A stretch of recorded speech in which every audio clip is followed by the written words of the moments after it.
Jhon Joel. I attended my software training in ThinkNEXT technology, recommended by my HOD engineer, Sunil Priyadarshi, the HOD of Department of Civil Engineering, Department, Bharat University.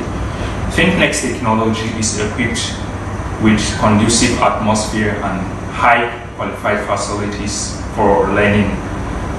And more so, the teachers are endowed with high professionalism in different aspects of engineering software. And I would like to say that my lecturer, Engineer Gagan Babar, has done a good job and has done well in teaching us in different aspects of engineering software. He is also having high skills of professionalism in different engineering software such as Revit, ETABS, AutoCAD, STAAD.PRO, 3ds Max, etc.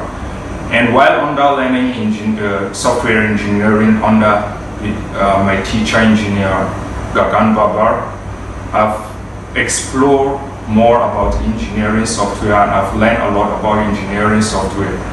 And I'm so excited to be part of that learning in ThinkNEXT technology. And the teachers are just open with the students and they have created the atmosphere to interact with them, and whatever problem you are having, you will not feel any